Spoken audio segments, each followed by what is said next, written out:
ವಿಕೆ trading ರೂಮ್ಗೆ ಸ್ವಾಗತ. ಇವತ್ತು ನಾವು 9 and 15 EMA ಸ್ಕ್ಯಾಲ್ಪಿಂಗ್ ಸ್ಟ್ರಾಟಜಿ ಇದರೊಳಗಿನ ರಹಸ್ಯ ಏನು ಅಂತ ನೋಡೋಣ ಬನ್ನಿ. ಸರಿ, ಹಾಗಿದ್ರೆ ಬನ್ನಿ ಇದನ್ನ ಸ್ಟೆಪ್ ಬೈ ಸ್ಟೆಪ್ ಆಗಿ ಹೇಗೆ ಬಳಸೋದು ಅಂತ ತಿಳ್ಕೊಳ್ಳೋಣ. ಸೊ ಈ ಪವರ್ಫುಲ್ ಸ್ಕ್ಯಾಲ್ಪಿಂಗ್ ಸ್ಟ್ರಾಟಜಿಯ ಹೃದಯನೇ 9 ಮತ್ತು 15 EMA. ಇದರ ಬ್ಯೂಟಿ ಏನಪ್ಪಾ ಅಂದ್ರೆ ಇದು ತುಂಬಾನೇ ಸಿಂಪಲ್. ಚಾರ್ಟ್ ನೋಡಿದ ತಕ್ಷಣ ಕ್ಲೀನ್ ಆಗಿ ಅರ್ಥ ಆಗುತ್ತೆ. ಅಷ್ಟೇ ಅಲ್ಲ, ಇದು ಇಂಡಿಯನ್ ಸ್ಟಾಕ್ ಮಾರ್ಕೆಟ್ ಆಗಿರಲಿ ಅಥವಾ ಫಾರೆಕ್ಸ್ ಮಾರ್ಕೆಟ್ ಆಗಿರಲಿ ಎರಡರಲ್ಲೂ ಸಖತ್ತಾಗಿ ವರ್ಕ್ ಆಗುತ್ತೆ. ಹಾಗಾದ್ರೆ ಈ 9 and 15 EMA ಸ್ಟ್ರಾಟಜಿ ಅಂದ್ರೆ ನಿಜಕ್ಕೂ ಏನಿದು? ತುಂಬಾನೇ ಸಿಂಪಲ್. ಇದರಲ್ಲಿ ನಾವು ಎರಡು ಫಾಸ್ಟ್ ಆಗಿ ಮೂವ್ ಆಗೋ ಲೈನ್ಸ್ ಅಂದ್ರೆ EMAಗಳನ್ನು ಬಳಸ್ತೀವಿ. ಈ ಲೈನ್ಸ್ ಏನಪ್ಪ ಮಾಡುತ್ತೆ ಅಂದ್ರೆ ಪ್ರೈಸ್ನ ಆವರೇಜ್ ಅನ್ನು ತೋರಿಸುತ್ತೆ. ಯಾವಾಗ ಈ ಎರಡು ಲೈನ್ಸ್ ಒಂದನ್ನೊಂದು ಕ್ರಾಸ್ ಮಾಡ್ತಾವೋ ಆವಾಗ ನಮಗೆ ಮಾರ್ಕೆಟಲ್ಲಿ ಸಣ್ಣ ಆದರೆ ಫಾಸ್ಟ್ ಆಗಿ ಪ್ರಾಫಿಟ್ ಮಾಡೋಕ್ಕೆ ಒಂದು ಸಿಗ್ನಲ್ ಸಿಕ್ಕ ಹಾಗೆ. ಅದನ್ನೇ ನಾವು ಸ್ಕ್ಯಾಲ್ಪಿಂಗ್ ಅವಕಾಶಗಳು ಅಂತ ಕರೆಯೋದು. ಓಕೆ, ಸ್ಟ್ರಾಟಜಿ ಅಂದ್ರೆ ಬರೀ ಐಡಿಯಾ ಇದ್ರೆ ಸಾಲದು, ಅದಕ್ಕೆ ಬೇಕಾದ ಕರೆಕ್ಟ್ ಸೆಟ್ಟಿಂಗ್ಸ್ ಕೂಡ ಇರಬೇಕು. ಸೊ ಈ ಸ್ಟ್ರಾಟಜಿಗೆ ನಮ್ಮ ಟ್ರೇಡಿಂಗ್ ಚಾರ್ಟ್ ಅನ್ನು ಹೇಗೆ ರೆಡಿ ಮಾಡ್ಕೋಬೇಕು ನೋಡೋಣ ಬನ್ನಿ. First and most important, time frame. ನಾವಿಲ್ಲಿ 5 ನಿಮಿಷದ ಚಾರ್ಟ್ ಬಳಸ್ತೀವಿ. ಯಾಕೆಂದ್ರೆ ನಾವು ಸ್ಕ್ಯಾಲ್ಪಿಂಗ್ ಮಾಡ್ತಾ ಇರೋದು, ಅಂದ್ರೆ ಚಿಕ್ಕ ಫಾಸ್ಟ್ ಪ್ರಾಫಿಟ್ಸ್ ಬೇಕು. ಅದಕ್ಕೆ ಈ ಟೈಮ್ ಫ್ರೇಮ್ ಪರ್ಫೆಕ್ಟ್. ಇದು ಸ್ಕ್ಯಾಲ್ಪರ್ಗಳ ಫೇವರೇಟ್ ಕೂಡ. ಮತ್ತೆ ಈ ಸಿಂಪಲ್ ಮೆಥಡ್ ಇಂಡಿಯನ್ ಮಾರ್ಕೆಟ್ ಮತ್ತೆ ಫಾರೆಕ್ಸ್ ಎರಡರಲ್ಲೂ ಕೆಲಸ ಮಾಡುತ್ತೆ ಅನ್ನೋದೇ ಇದರ ಇನ್ನೊಂದು ದೊಡ್ಡ ಪ್ಲಸ್ ಪಾಯಿಂಟ್. ಸರಿ, ಈಗ ನಾವು ಈ ಸ್ಟ್ರಾಟಜಿ ಅತ್ಯಂತ ಮುಖ್ಯವಾದ ಭಾಗಕ್ಕೆ ಬಂದಿದ್ದೀವಿ. ತುಂಬಾ ಗಮನ ಇಟ್ಟು ಕೇಳಿ.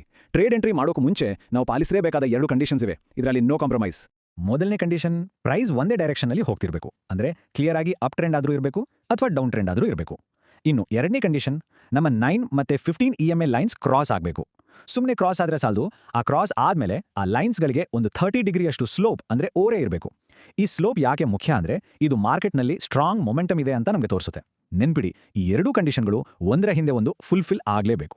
ಓಕೆ, ರೂಲ್ಸ್ ಎಲ್ಲ ಕ್ಲಿಯರ್ ಆಯ್ತು. ಈಗ ಬರೀ ಥಿಯರಿ ಮಾತಾಡೋದು ಸಾಕು. ಬನ್ನಿ ನಿಜವಾದ ಚಾರ್ಟ್ನಲ್ಲಿ ಈ ಸೆಟಪ್ ಅನ್ನ ಹೇಗೆ ಗುರುತಿಸೋದು, ಎಲ್ಲಿ ಎಂಟ್ರಿ ತಗೋಬೇಕು, ಸ್ಟಾಪ್ ಲಾಸ್ ಎಲ್ಲಿಡಬೇಕು, ಮತ್ತೆ ನಮ್ಮ ಟಾರ್ಗೆಟ್ ಏನಾಗಿರಬೇಕು ಅನ್ನೋದನ್ನ ಪ್ರಾಕ್ಟಿಕಲ್ ಆಗಿ ನೋಡೇ ಬಿಡೋಣ. ಹಾಗಾದ್ರೆ ಚಾರ್ಟ್ನಲ್ಲಿ ಈ ಸೆಟಪ್ ಕಾಣಿಸಿದ ತಕ್ಷಣ ಪ್ರಾಕ್ಟಿಕಲ್ ಆಗಿ ಎಂಟ್ರಿ ಹೇಗೆ ತಗೋಬೇಕು?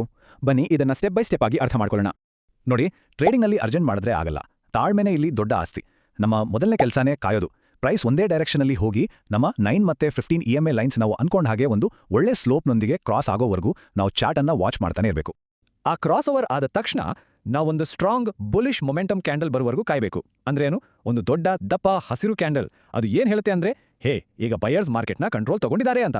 ಅದೇ ನೋಡಿ ನಮ್ಮ ಎಂಟ್ರಿ ಸಿಗ್ನಲ್. ಸರಿ, ಈಗ ನಮ್ಮ ಎಕ್ಸಿಕ್ಯೂಷನ್ ಪ್ಲಾನ್. ಫಸ್ಟ್ ಎಂಟ್ರಿ, ಆ ಸ್ಟ್ರಾಂಗ್ ಬುಲಿಶ್ ಕ್ಯಾಂಡಲ್ನ ಹೈ ಪಾಯಿಂಟ್ ಇದೆಯಲ್ಲ ಅಲ್ಲೇ ನಮ್ಮ ಎಂಟ್ರಿ. ಸೆಕೆಂಡ್, ನಮ್ಮ ಸೇಫ್ಟಿಗಾಗಿ ಸ್ಟಾಪ್ ಲಾಸ್. ಅದನ್ನ ಅದೇ ಕ್ಯಾಂಡಲ್ನ ಲೋ ಪಾಯಿಂಟ್ ಕೆಳಗೆ ಇಡ್ತೀವಿ. ಫೈನಲಿ ನಮ್ಮ ಟಾರ್ಗೆಟ್. ನಾವು ಎಷ್ಟು ರಿಸ್ಕ್ ತಗೋತೀವೋ ಅಂದ್ರೆ ಸ್ಟಾಪ್ ಲಾಸ್ ಎಷ್ಟು ಪಾಯಿಂಟ್ಸ್ ಇದೆಯೋ ಅದರ 2 ನಮ್ಮ ಪ್ರಾಫಿಟ್ ಟಾರ್ಗೆಟ್ ಇರಬೇಕು. ಅಂದ್ರೆ ಸಿಂಪಲ್ ಆಗಿ 1:2 ರಿಸ್ಕ್ ರಿವಾರ್ಡ್ ರೇಷಿಯೋ.